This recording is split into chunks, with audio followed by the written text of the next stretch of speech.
सुनिए, आज पूरे गांव में अजीब सी बातें हो रही हैं। आपको तो पता ही नहीं चलता कि बाहर क्या चल रहा है। अब दिन भर काम के चक्कर में बाहर रहूं या गप्पे सुनूं? क्या हुआ है अब? गांव वाले कह रहे हैं कि आषाढ़ की इन रातों में ठीक 12 बजे एक भयानक आवाज गूंजती है। कोई मदद के लिए पुकारता है। लोग बहुत डरे हुए हैं। अरे चंपा, तुम भी इन अफवाहों पर ध्यान देती हो? ये हवाओं का शोर होगा। चलो चुपचाप सो जाओ, कुछ नहीं होता ये सब।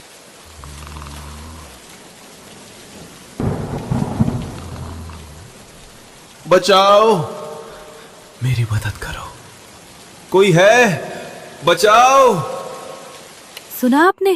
ये वही आवाज है, वही जिसके बारे में पूरे संतोषपुर में चर्चा हो रही है। ये कोई वहम नहीं है। हाँ चंपा, आवाज तो एकदम साफ थी। ऐसा लग रहा है जैसे कोई बिल्कुल हमारे आंगन में खड़ा चिल्ला रहा है। मुझे जाकर देखना ही होगा। नहीं, आप कहीं नहीं जाएंगे। आधी रात को कोई अनजान शक्ति आपको नाम लेकर बुला रही है। ये ठीक नहीं है। अरे डरो मत, मैं बस दरवाजे की ओट से झांक कर आता हूँ। कुछ नहीं होगा, मैं बस देखूंगा कि आखिर माजरा क्या है। तुम यही रुको।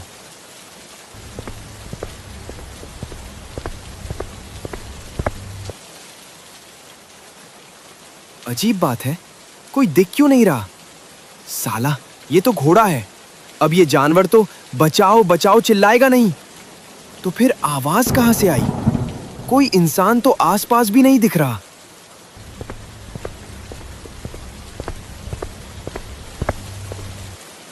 क्या देखा आपने? कौन था? कोई नहीं है चंपा, बस वही घोड़ा खड़ा है पेड़ के नीचे। घोड़ा? पर आवाज तो इंसान की थी। वही तो, मुझे लगता है गांव का ही कोई शरारती तत्व हमसे मजे ले रहा है। झाड़ियों में छिपकर आवाज निकाल रहा होगा ताकि हम डर जाएं। वो घोड़ा भी शायद उसी का होगा। पर मदन, इतनी तेज बारिश में कोई मजाक क्यों करेगा? अब चुपचाप सो जाओ, सुबह देखूंगा कि किसका घोड़ा खुला घूम रहा है। बेकार में नींद का सत्यानाश कर दिया।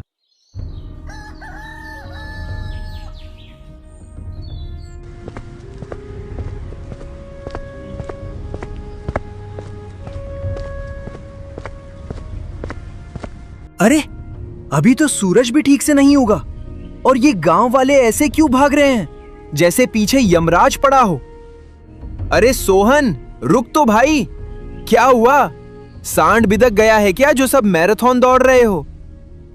अरे मदन, अनर्थ हो गया। मुखिया जी के पुराने कुएं में एक घोड़ा गिरकर मर गया है। गांव वाले उसे बाहर निकाल रहे हैं, वही देखने जा रहा हूं। क्या? घोड़ा? कैसा घोड़ा? सफेद घोड़ा है। डील डॉल से तो बड़ा आलीशान लग रहा है, पर बेचारा रात की बारिश में कुएं में समा गया। चल तू भी देख ले।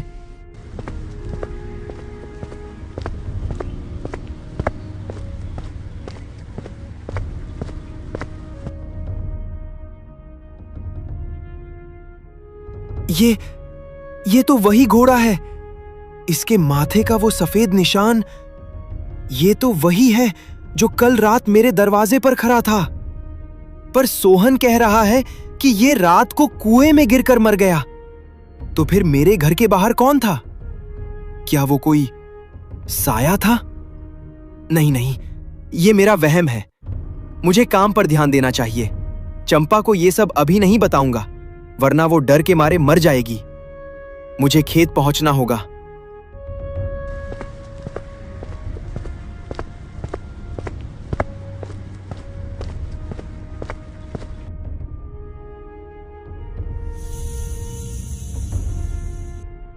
अरे बाप रे, ये क्या बला है? अभी अभी मैं इसे कुएं के पास मरा हुआ देखकर आया हूं, और ये यहां। क्या मैं पागल हो रहा हूं या कोई भूत मेरे पीछे पड़ गया है? वो आवाज, वो घोड़ा, आखिर वो मुझसे क्या चाहता है?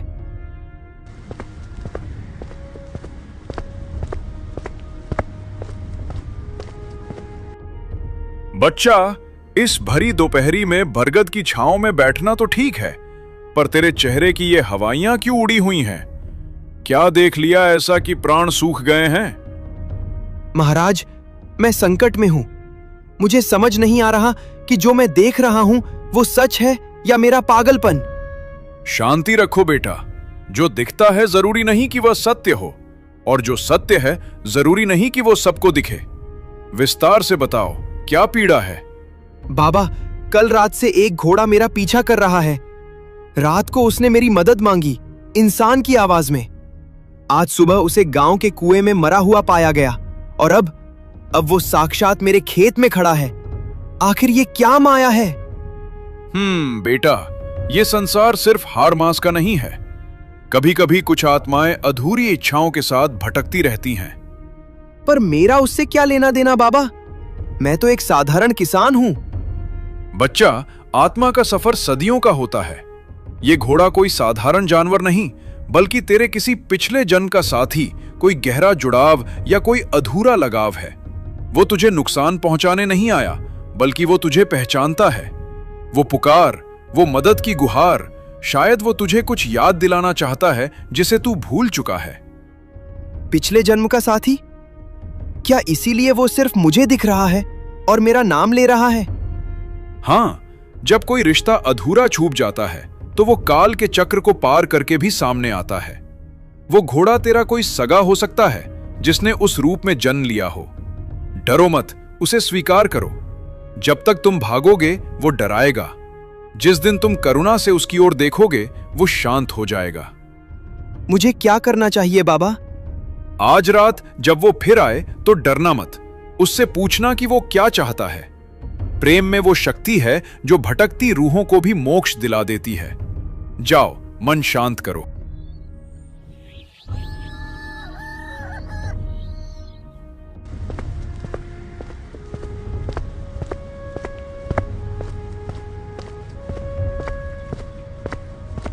अरे, क्या हुआ आपको? सुबह तो अच्छे भले गए थे, अब ऐसे लग रहे हैं जैसे कोई मुर्दा देख लिया हो।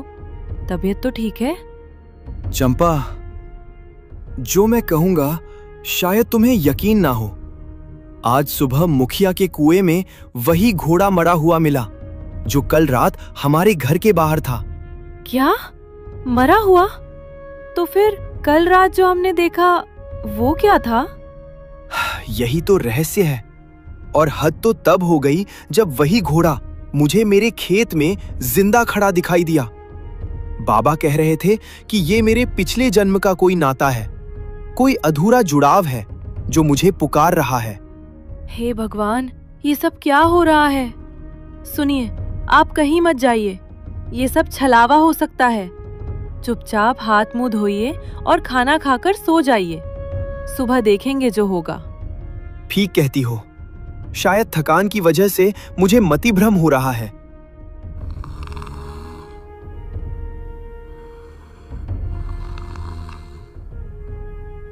मदन, ओ मदन, मेरी मदद करो।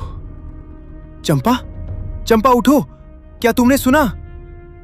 मदन, बहुत दर्द है। कुएं के पास आओ, जल्दी आओ मदन। ये तो वही आवाज है, पर चंपा को सुनाई क्यों नहीं दे रही? क्या बाबा सच कह रहे थे? क्या वाकई मेरा कोई पुराना हिसाब बाकी है? कहां हो तुम? बाहर आओ, मुझे डराना बंद करो। यहां, मुखिया के पुराने कुएं के पास। यहां मेरा वजूद दफन है मदन। आओ। मुझे जाना ही होगा।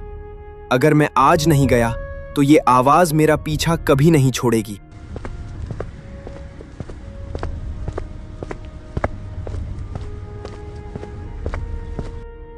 मैं यहां आ गया हूं। कौन हो तुम? कहां छिपे हो? सामने आओ। आ गए मदन, बहुत खूब।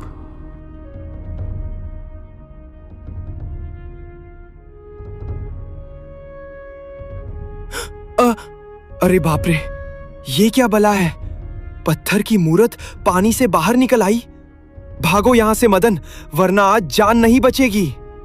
रुको मदन, भागो मत, डरो मत, मेरी बात सुनो।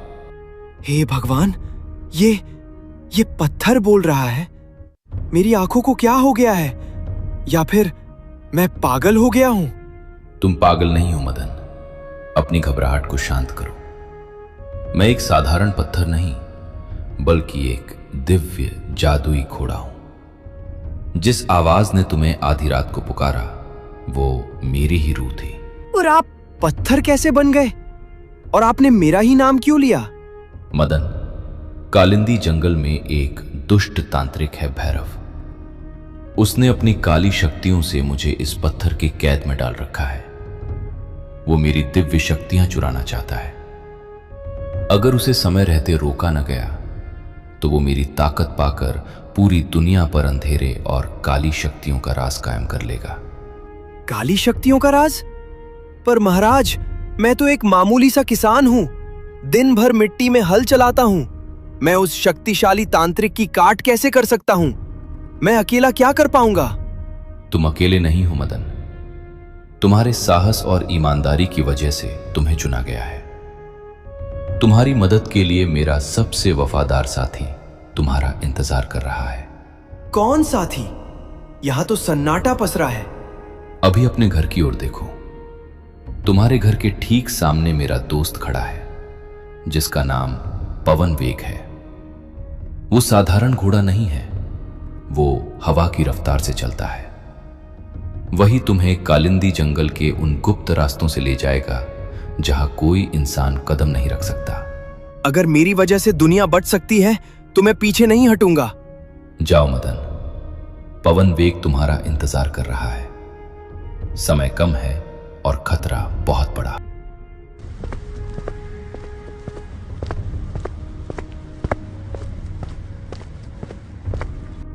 चंपा, चंपा, दूर हटो उस जानवर से। पागल हो गई हो क्या? पता नहीं कहां से आ गया है। अरे आ गए आप? बड़ी देर कर दी कुएं के चक्कर में। बेचारा पवन वेग कब से आपका इंतजार कर रहा है। पवन? क्या? तुम्हें इसका नाम कैसे पता? और तुम इससे ऐसे बातें क्यों कर रही हो जैसे ये तुम्हारा मायके का कोई रिश्तेदार हो? अरे इसने खुद ही तो बताया। पवन वेग ने मुझे सब समझा दिया है। वो जादुई पत्थर की मूर्ति, वो दुष्ट तांत्रिक भैरव और कालिंदी जंगल का संकट, सब पता है मुझे। हे भगवान, ये दुनिया उलट पुलट हो गई है क्या? मैं वहां पत्थर से बात कर रहा हूं, तुम यहां जीते जागते घोड़े से गप्पे लड़ा रही हो। चंपा, ये बोलता है सच में? हाँ, और सुनिए, अब देर मत कीजिए। पवन वेग कह रहा है कि तांत्रिक की शक्तियां बढ़ रही हैं। आप अभी के अभी निकलिए, रात के अंधेरे में ही रास्ता पार करना होगा। क्या? अभी निकलूं? पागल मत बनो चंपा। आधी रात को बाहर निकलूंगा तो गांव के कुत्ते दौड़ा लेंगे मुझे।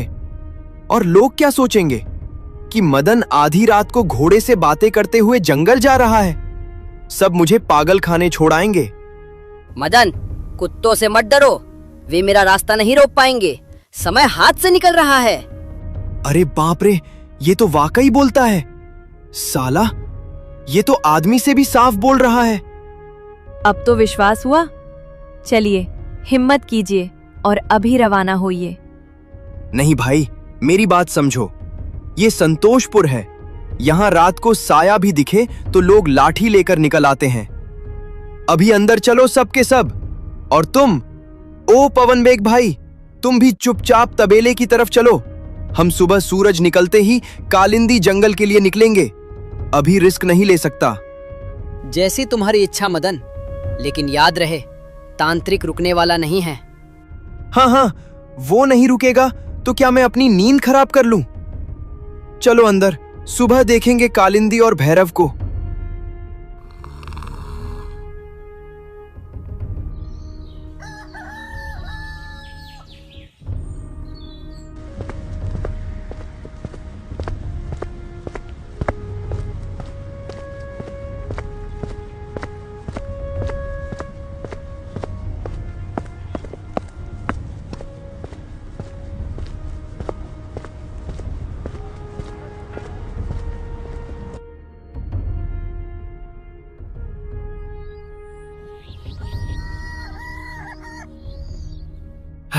बस भाई पवन वेग, अब मेरे बस का नहीं है।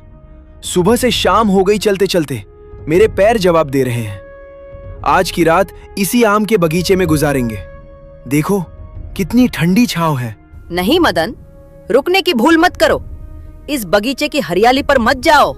यहाँ की हवाओं में मौत की गंध है। ये जगह शापित है।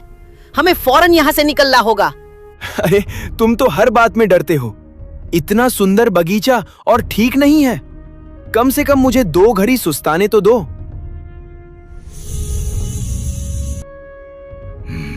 भूख, बड़ी भूख लगी है, पर खाने के लिए यहाँ कुछ नहीं है सिवाय तुम दोनों के।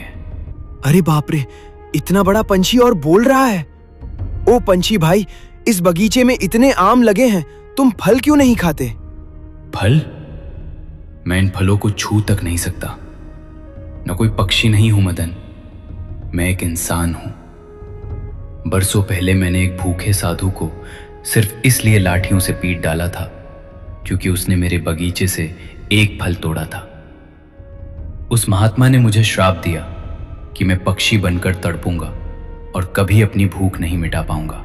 तो तुम हमसे क्या चाहते हो? मुझे पता था तुम दोनों यहां आओगे। भैरव तांत्रिक ने मुझे तुम्हारी खबर दी थी। मेरी मुक्ति का एक ही रास्ता है, या तो तुम मुझे मार डालो या फिर मैं अपनी भूख मिटाने के लिए तुम्हें कच्चा चबा जाऊंगा। तैयार हो जाओ। हाँ, पवन वेग, बचाओ मुझे, ये तो हमें खा जाएगा। मदन पीछे हटो। ये अब कोई इंसान नहीं, एक हिंसक साया बन चुका है। अगर तूने मौत ही चुनी है अभागे, तो पवन वेग की शक्ति का सामना कर।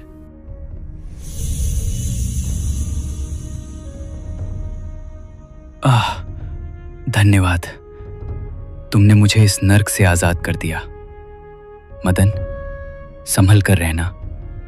भैरव इससे भी भयानक जाल बिछाए बैठा है। हे भगवान, अगर आज तुम ना होते पवन वेग, तो ये बगीचा मेरी कब्र बन जाता। अभी तो ये शुरुआत है मदन। कालिंदी जंगल का रास्ता ऐसे ही कई पापों और श्रापों से भरा है। उठो, अब हमें एक पल भी यहाँ नहीं रुकना चाहिए।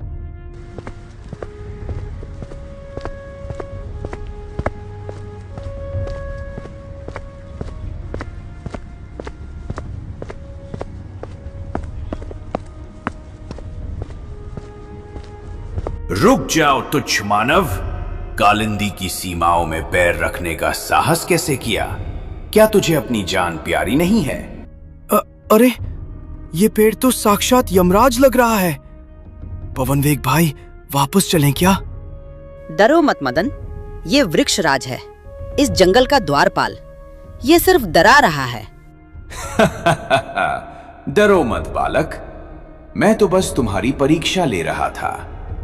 देखो मदन, तुम क्यों उस तांत्रिक भैरव के चक्कर में अपनी जान गंवा रहे हो? मेरे पास देखो।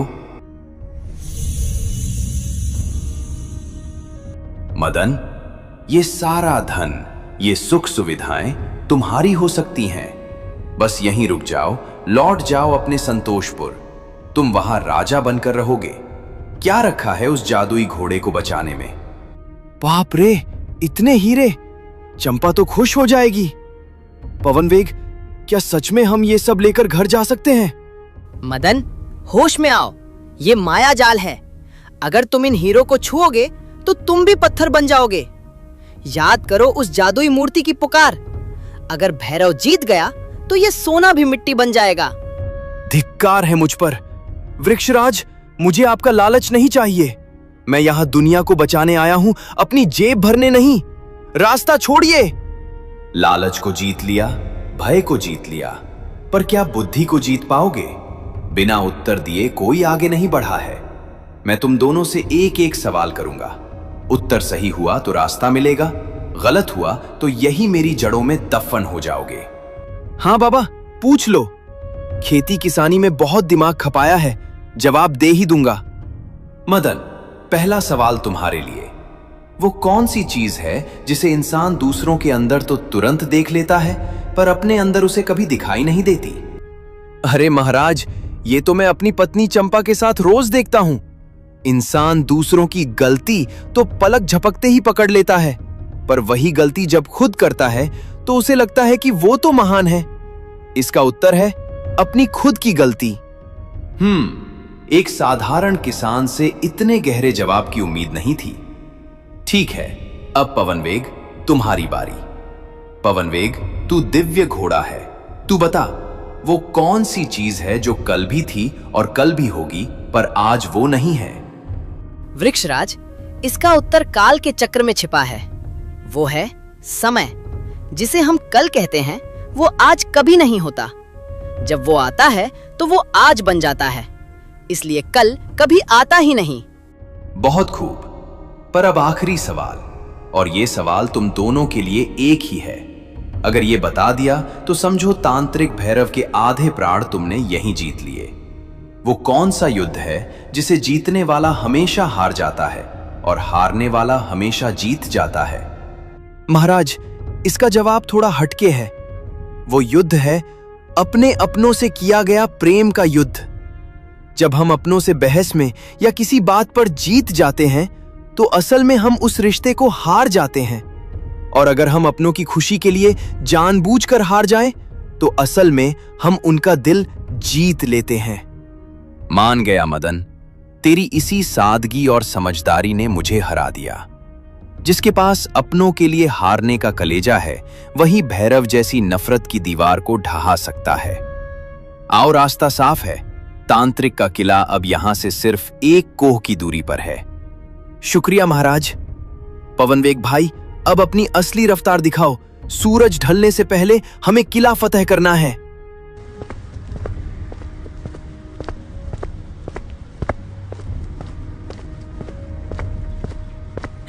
बचाओ, कोई है? मुझे इस नर्क से आजाद करो। मेरी हड्डियां टूट रही हैं। रुको पवनवेग, सुना तुमने? कोई औरत बहुत मुसीबत में है। आवाज उस दाईं तरफ की झाड़ियों से आ रही है। मदन, आगे बढ़ो, इसे अनसुना कर दो। ये कालिंदी जंगल है। यहाँ जो दिखता है वो होता नहीं, और जो होता है वो दिखता नहीं। ये कोई छलावा हो सकता है। कैसी बातें करते हो पवनवेग? कोई तड़प रहा है और हम मुंह फेर लें? एक इंसान अगर दूसरे इंसान की मदद ना करे तो मानवता शर्मिंदा हो जाएगी। चलो, आवाज का पीछा करो।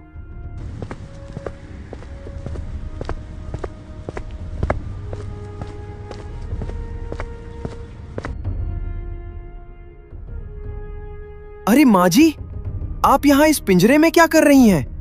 ये हाल किसने किया आपका? बेटा, तुम फरिश्ता बनकर आए हो।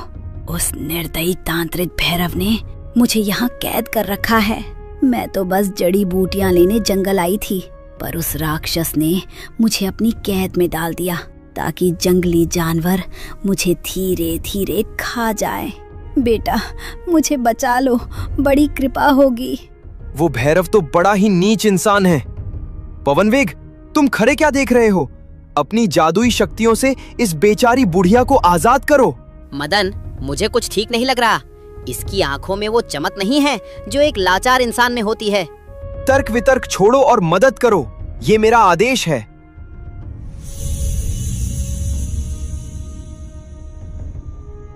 अरे बाप रे, ये क्या हो गया? चंपा, बचाओ, ये तो डायन है। पवनवेग, मैंने तुम्हारी बात क्यों नहीं मानी? मदन, संतोषपुर के भोले इंसान, डरो मत। अगर मैं तुम्हें मारना चाहती तो पिंजरा खुलते ही तुम्हारा गला रेत देती। तो तुम क्या चाहती हो? तुम सच में डायन हो? हाँ, मैं वही हूँ जिसे तुम लोग डायन कहते हैं, लेकिन मैं बुरी नहीं हूँ। मुझे भी उस भैरव तांत्रिक ने अपनी दासी बनाने के लिए कैद किया था। उसने मेरी सारी जादुई शक्तियाँ अपनी काली साधना के लिए छीन ली थीं। तुमने मुझे आज़ाद किया है, इसलिए मैं तुम्हारी मदद करूँगी। हमारी मदद? तुम जानती हो हम कहाँ जा रहे हैं? मुझे सब पता है। तुम उस स्वर्ग लोक के जादुई घोड़े को बचाने जा रहे हो, जिसे उसने पत्थर बनाकर कुएं में डाला था, और अब उसकी रूह को अपनी गुफा में कैद कर रखा है। आज काली अमावस्या है। आज रात वो उसकी सारी शक्तियां सोख लेगा। अगर ऐसा हुआ तो फिर कोई उसे नहीं रोक पाएगा। क्या तुम उस गुफा का गुप्त रास्ता जानती हो? क्योंकि भैरव ने चारों तरफ भ्रम की दीवार खड़ी कर रखी है। हाँ, भैरव की उस गुफा तक पहुंचने का रास्ता सिर्फ मैं जानती हूँ, क्योंकि उसी गुफा में मेरी शक्तियाँ भी दफन हैं। चलो मेरे पीछे, मैं तुम्हें सीधे उस काल कोठरी तक ले जाऊंगी जहाँ जादुई अश्व कैद है। पर याद रहे, वहाँ मौत का पहरा है। जब मौत के मुंह में आ ही गए हैं तो डरना क्या? चलो माँ, मेरा मतलब है चुड़ैल जी, रास्ता दिखाओ। मदन, सावधान रहना। उस गुफा में भैरव ने छाया रक्षकों को तैनात किया है। वे तुम्हारी आंखों को वो दिखाएंगे जो तुम देखना चाहते हो। क्या मतलब? वो तुम्हें तुम्हारी पत्नी चंपा के रूप में मिलेंगे, कभी तुम्हारे पुराने मित्रों के रूप में। लेकिन तुम्हें रुकना नहीं है, बस अपनी धुन में चलते रहना। समझ गया, लेकिन एक बात बताओ, तुम हमारी मदद क्यों कर रही हो? क्योंकि भैरव ने सिर्फ इंसानों को नहीं, बल्कि हम जैसी रूहों को भी गुलाम बनाया है। मुझे मेरा सम्मान और मेरी आज़ादी चाहिए, और वो सिर्फ तुम्हारी सादगी और पवन वेग की ताकत से ही संभव है।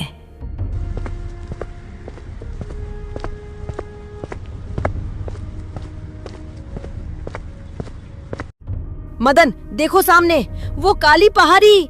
वही है भैरव की गुफा, जहां समय रुक जाता है और रूहें तड़पती हैं। तैयार हो जाओ, असली युद्ध अब शुरू होने वाला है।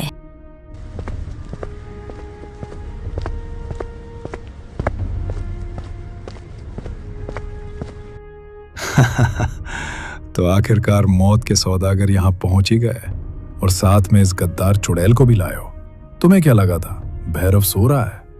भैरव, तेरा अंत निकट है। आज काली अमावस्या है, लेकिन ये काली रात तेरे पापों का घड़ा फोड़ने आई है। इन दोनों को अंदर जाने दे, वरना पछताएगा। तू मेरी कैद से भागकर मुझे धमकी देती है? जिस आग ने तुझे शक्तियां दी थी, वही आग आज तुझे भस्म करेगी। मदन, पवन वेग, रुको मत, अंदर जाओ, इसे खत्म करो। नहीं, इसे छोड़ दो दुष्ट, इसने हमारी मदद की है। देखा, ये अंजाम होता है जो भैरव के खिलाफ जाता है। अब तुम दोनों की बारी है। मदन, तू एक तुच्छ किसान है। तूने सोचा भी कैसे कि तू एक महाशक्तिशाली तांत्रिक का सामना करेगा? मेरी शक्ति से डर, घुटने टेक दे। मैं किसान हूं भैरव, और किसान को मिट्टी से प्रेम करना और गंध उखाड़ना दोनों आता है। तूने एक निहत्थी रूह को मारा है, अब तुम मेरा क्रोध देख। मदन, पीछे हटो। इसकी काली विद्या का अंत अब मेरे हाथों होगा। इसने मर्यादा की सारी सीमाएं पार कर दी हैं। एक जानवर मुझे मारेगा? आओ, मैं तुम्हारा मांस कुत्तों को खिलाऊंगा। भैरव, तू भूल गया कि मैं कौन हूँ? मैं धर्म का रक्षक हूँ। अब सुन वो मंत्र जो तेरे विनाश का कारण बनेगा। ओम वज्रकायाय विद्महे महाप्राणाय धीमहि तन्नो अश्वः प्रचोदयात्।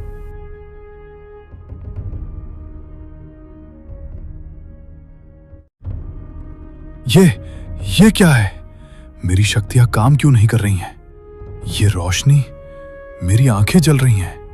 रुको, इसे बंद करो। अधर्म का अंत ही सृष्टि का नियम है भैरव। ये प्रहार उस जादुई पत्थर के घोड़े के लिए जिसे तूने कैद किया, और ये उस डायन के लिए जिसे तूने अभी भस्म किया। खत्म, सब खत्म हो गया। हाँ मदन, अंधकार का अंत हुआ, लेकिन अभी काम पूरा नहीं हुआ है। गुफा के भीतर चलो, वहां जादुई अश्व हमारा इंतजार कर रहा है। धन्य हो मदन, धन्य हो पवन वेग। आज तुमने स्वर्गलोक और पृथ्वीलोक दोनों को बचा लिया।